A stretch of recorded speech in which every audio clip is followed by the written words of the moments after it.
পাইনি, সেই জন্য এত উৎফুল্ল এবং উদ্দীপনার মধ্যে দিয়ে এই কমিটি নির্বাচনে মানুষ উগ্রীব হয়ে আছে।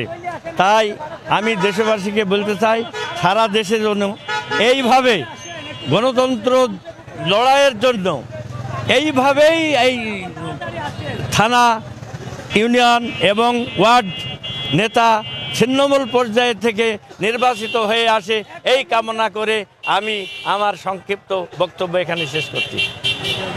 খালেদা সরকার। আমি এই দৌলতপুরের রাজনীতিতে ওতপ্রোতভাবে জড়িত ছাত্রদল থেকে আমি রাজনীতি করে আসছি। আমি বিগত দিনে এই দৌলতপুর কলেজ শাখা ছাত্রদলের সভাপতি ছিলাম, পরবর্তীকালে দৌলতপুর উপজেলা ছাত্রদলের সাধারণ সম্পাদক ছিলাম, পরবর্তীকালে আমি স্বেচ্ছাসেবক দলের সাধারণ সম্পাদক ছিলাম এবং আমি বর্তমানে দৌলতপুর উপজেলা বিএনপির যুগ্ম আহ্বায়ক হিসাবে আছি।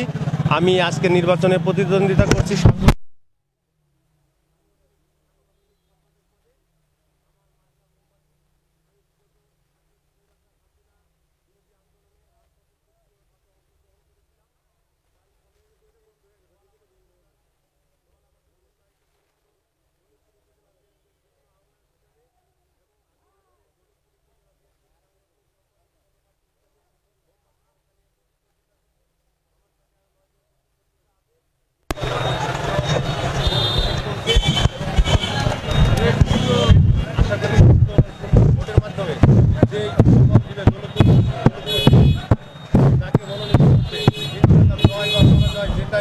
আমি সেটা মেনে নিব এবং আগামী দিনে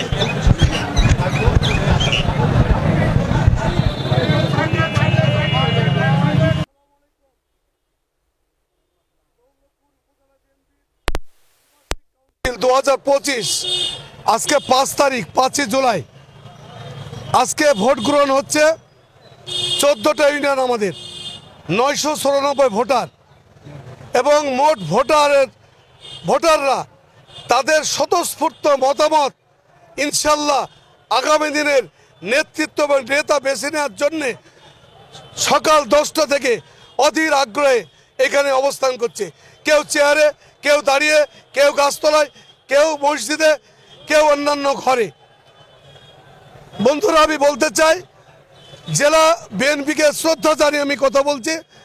বাংলাদেশ জাতীয় দল কুষ্টিয়া জেলা বিএনপির যে দুজন দায়িত্ব নিয়ে এসছেন, আমাদের বড় ভাই অন্যতম নেতা বিএনপির আহ্বায়ক জনাব কুতুবুদ্দিন সাহেব এবং ইঞ্জিনিয়ার জাকির হোসেন সদস্য সচিব, এদের নেতৃত্বেই আজকে ভোট দেওয়া হচ্ছে এবং তারা কুষ্টিয়া থেকেই পুলিং এবং প্রিজাইডিং, এই পুলিশের আয়োজন, প্রশাসনের আয়োজন সব কিছু ওনারা করেছেন। অতএব আমি সাবেক সাংগঠনিক সম্পাদক দৌলতপুর বিএনপি, সাবেক চেয়ারম্যান দৌলতপুর সদর ইউনিয়ন, আমি যেটা দেখছি এখন পর্যন্ত কোনো বিশৃঙ্খলা, কোনো অনাকাঙ্ক্ষিত ঘটনা ঘটে নাই এবং যার যার ভোটাধিকার সে সুষ্ঠু সুন্দরভাবে দিচ্ছে। আমি বলবো, যারা প্রার্থী আছেন প্রার্থীদেরকে অনুরোধ করব, আপনারা জনগণের কাছে যান, ভোটারদের কাছে যান, ভোট চান আপনার প্রার্থীর পক্ষে, আপনার পক্ষে, তবে সুন্দর সুষ্ঠু ভোট হচ্ছে। এবং আমার জানা মতে এখানে শেষ পর্যন্ত কোনো কারচুপি, কোনো অবৈধ ভোট হবে না, হবে না, হবে না। এবং দিন শেষে যারা জিতবে এবং যারা হারবে সবাই বিএনপির লোক।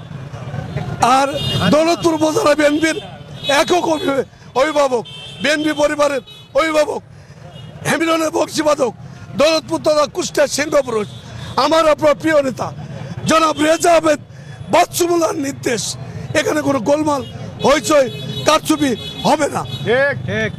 বাংলাদেশ জাতীয় দল জিন্দাবাদ, শহীদ জামান হক, বেগম খালেদা জিয়া জিন্দাবাদ, তারুণ্যের অহংকার তারেক রহমান জিন্দাবাদ, আমাদের নেতা প্রিয় মানুষ হেমিনুলের বংশীবাদক রেজা আহমেদ বাচ্চুমুল্লার জিন্দাবাদ। সবাইকে ধন্যবাদ।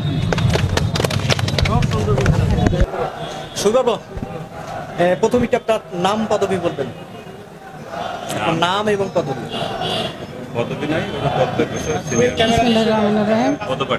আমার নাম সুরাইয়া আক্তার কাজল, আমি সভাপতি ক্যান্ডিডেট। প্রথমে একটু জানতে চাচ্ছি, আপনি প্রার্থী কেন হলেন, কি কারণে?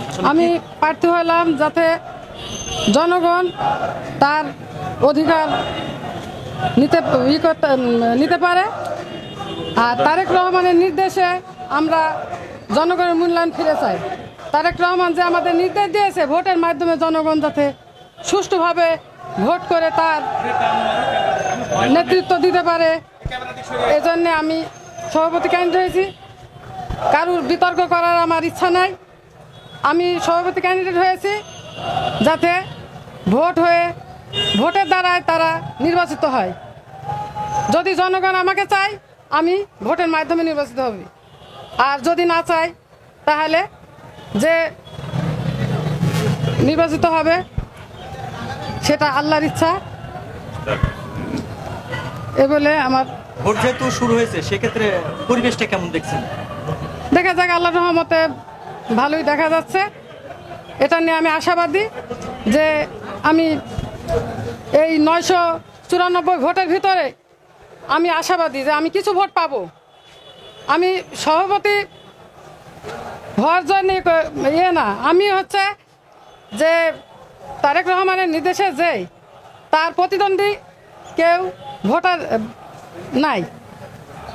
আমি এখানে সভাপতি ক্যান্ডিডেট হয়েছি যাতে জনগণ তার নিজের ভোটের অধিকার করতে পারে, সেজন্য আমি এখানে ক্যান্ডিডেট হয়েছি।